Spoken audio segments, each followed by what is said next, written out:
Welcome to the Birdhouse Dynasty show. I just want to welcome you all here. Your host, Birdman, Chris Lemke. Thank you for coming in. And I just want to address the playoff games we've got coming up. We've got some great matchups this weekend. The NFL has set up a great schedule we've got with the matchups. AFC, we've got some good ones with Cleveland at Houston. Miami at Kansas City that you get to pay for on Peacock. And then finally Pittsburgh and Buffalo. In the NFC, it can't get any better. We've got classic matchup with the Packers and Dallas. Then you get the Goff or Stafford deal with the Lions and Rams. And to finish it off, you get my Buccaneers hosting the struggling Eagles. So, to begin with, the AFC, we've got CJ Stroud, who just has obliterated the records. This season, I can't see many people forecasting for him. CJ Stroud's value in Dynasty is just blown up. He's now hands down easily top 5, if not top 3 or 4 quarterback. He's made Tank Dell, Nico Collins overvalued, in my opinion, but hey, what can you say? The guy has just torn it up. And he's going against the Cleveland Browns, who, well, fantasy-wise, Deshaun Watson was obviously a big bust. Somehow I was able to gather some value out of DTR and even PJ Walker at times this year. I saw guys at championship games with Joe Flacco. I had a team that had Jerome Ford giving me points all season. Who would have thought? But regardless, that's the way fantasy goes. And you've got to take advantage of the injuries. And the main thing is that I've learned from the Cleveland Browns, especially, is you just have to set yourself up and be prepared for when those injuries happen, because it's inevitable. It's the NFL, and they happen. Look at the Eagles right now.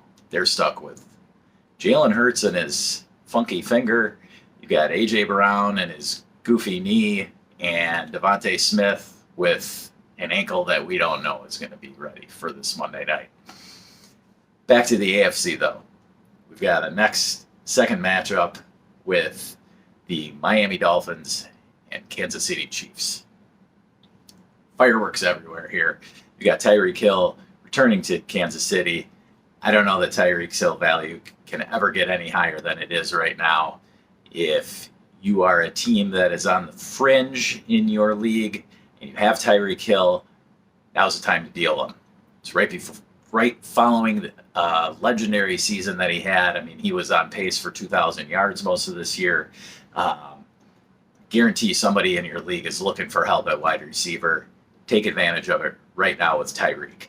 You can get a first plus, maybe it's 2 firsts. Just jump on that value. Same with Raheem Mostert. Everybody has it fresh in their minds what he just did this last season. He had roughly 20 touchdowns running.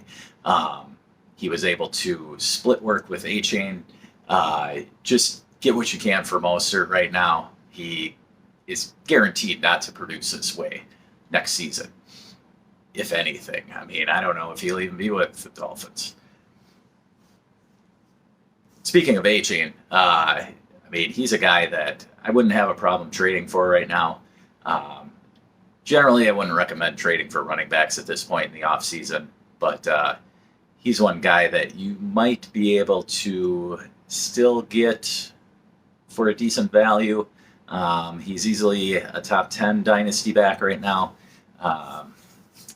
It's not the right time for trading for running backs in general, but Achane might be one guy that I would do it for.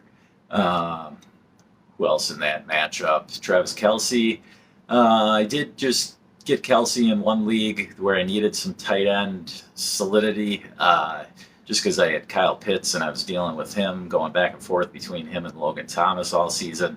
I wanted to get a little more solid in that spot. I had a late first. It was the 111. Dumped that 111 for Kelsey. Feel a lot better. Personally, I'm of the belief Kelsey's going to go down the road of Tony Gonzalez, and he's going to hang in there for 2-3 more seasons. So I think with Mahomes running the show, Kelsey's going to be there, and he will provide some solidity.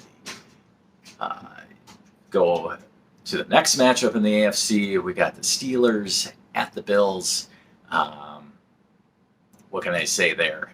James Cook has done way more than I thought this year. Gabe Davis has been the Gabe Davis we've grown used to, and Stephon Diggs is probably on his way out the door. So, again, with Stephon Diggs, get what you can for him, because who knows where he's going to end up next year, and I can't see him producing more than what he's done at his time in Buffalo. The Steelers' end, you've got a jumbled backfield with Najee Harris and Jalen Warren. Who knows what at quarterback, and then Pickens and Deontay Johnson at receiver. Feel comfortable with Deontay. Pickens is up and down. He's somebody that I jumped off the boat with early, just because I don't see him as a high-end wide receiver 1 ever. He could fall into a back-end wide receiver 2, but in general, I look at him as a wide receiver 3. Now, it doesn't mean that Pickens isn't somebody I would mind rostering. It's just that he's so inconsistent. If you can get off of the Pickens train and re-roll for a mid to late first, by all means, jump on that. You got too many talented wide receivers in this upcoming draft. That'll be in the later first, mid to late first area.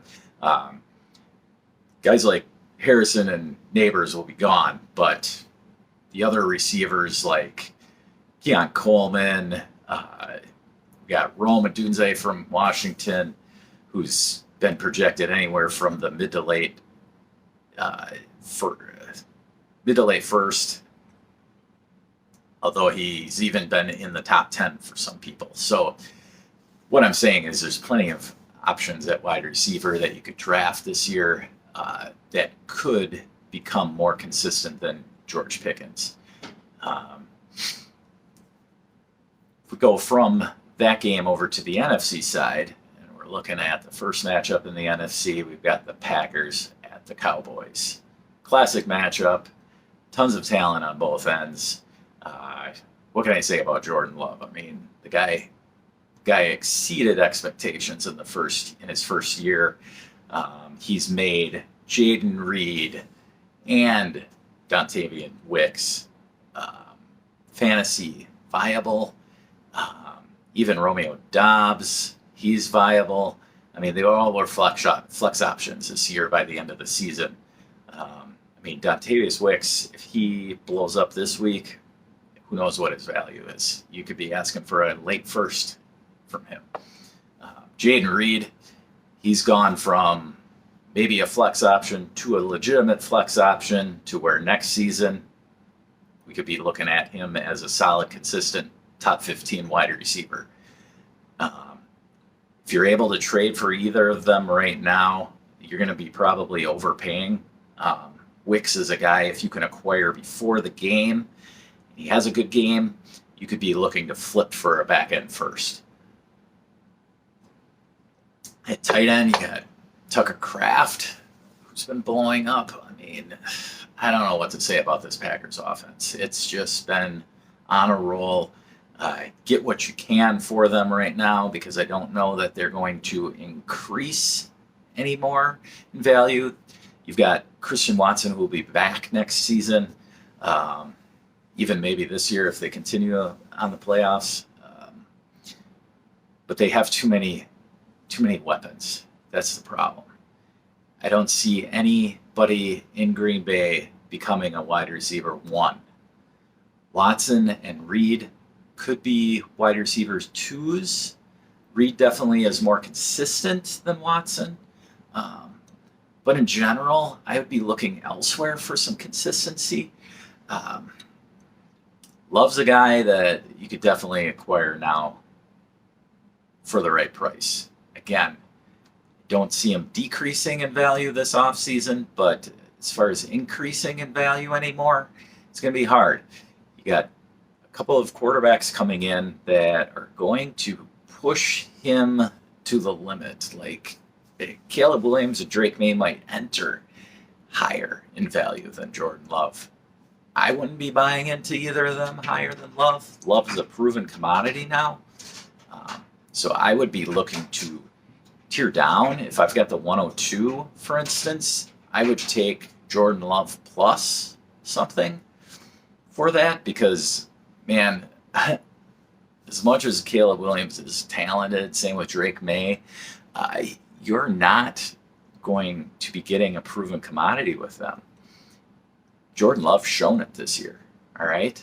Go and get the commodity that's proven to be effective in the NFL. I mean, Love was second in touchdown passes this year. Then, over on the other side in Dallas, you've got the guy who had the most touchdown passes. So, Dak, if you can acquire him for the right price this offseason, I would take it because he's got a few more years in Dallas. CeeDee Lamb there, Jake Ferguson. I'm sure they're going to replenish the rest of the receiving core, whether Cooks or Gallup stay. I don't know. Jalen Tolbert, get what you can. If it's third, fourth rounder, jump on it. Same thing with Cooks or Gallup. Get what you can, especially if they produce this Sunday. CeeDee Lamb's jumped Jamar Chase into the wide receiver 2 position at Dynasty. If you can get CeeDee Lamb for anything in the top 5, if you have a top 5 pick and you can acquire CeeDee and you have wide receiver need, which I can't see anybody not being able to use CeeDee Lamb in their lineups, do it. Moving on to the next game. We've got a great matchup in the Rams at the Lions. Lions have jumped onto the scene this year, following up last season's successful year where they just missed the playoffs. This year, Goff has done nothing to show us that we shouldn't believe in him. He's got decent talent around him. It all should be back next season. Amon-Ra, Gibbs, and Montgomery, they all should be there, and plenty of talent around Amon-Ra receiving. Sam Laporta, I mean, he's the Dynasty tight end 1 right now. Whether he'll play or not this Sunday, we don't know, but I still see the Lions as a scary offense. The Rams on the other side, they've got Kupp, Puka, Kyren Williams out of nowhere. So Stafford's got plenty of options around him. I don't know that you can buy Stafford in Dynasty now, but I don't know that I'd be selling him on the other hand either. So right now there's a lot of stuff going on in that game that's very exciting. Looking forward to it. In the final matchup, we've got my Buccaneers versus the Eagles, which could be the ugliest game of the weekend. Maybe why they threw it on Monday night, I don't know. But either way, it's going to be there for us all to see. Rashad White has shown more than I thought he was going to be. I mean, I was stashing Sean Tucker everywhere because I figured Rashad White could only be the third down back. But he proved me wrong. Would I buy Rashad White in this offseason? No. But he is viable. If you've got him, just hang on to him. See what you can get out of him next year. Running back's just very volatile position. I don't like buying any running backs, especially at the beginning of the offseason. At quarterback, what can I say about Baker? Guy's the easiest guy in the league to root for. I mean, he plays his butt off. He's been way more successful throwing the ball than I thought. Evans hopefully is going to be back. It's my boy. I gotta hope for it. I just want to see him retire as a Buck. If he's got Baker throwing him the ball in the next 1 or 2 years, I think he still should produce at a pretty high level. I don't know that he can be a top 10 receiver again, but he's something that you can plug and play every week. Just hang on to him. Kate Otton's been great as far as relative to value where you acquired him. And then there's Chris Godwin, who's just steady, reliable plug and play receiver. On the other side of the ball, the Eagles have been struggling. All right. Swift has become almost unstartable. You've got Jalen Hurts hurt. A.J. Brown, still a top 5 dynasty wideout, but he's injured. Wouldn't worry about it. Don't sell A.J. Brown because you're panicking and worried about the knee. It's going to be fine come next season. We're 9 months away from week 1, okay? A.J. Brown will get it cleaned up in the offseason. He'll be fine. Don't deal him. Devontae Smith, on the other hand, he's been a little shaky. At times this year, he was ranked anywhere from Dynasty Wideout 15 to 10. I don't know about Devontae. He's somebody that I might sell.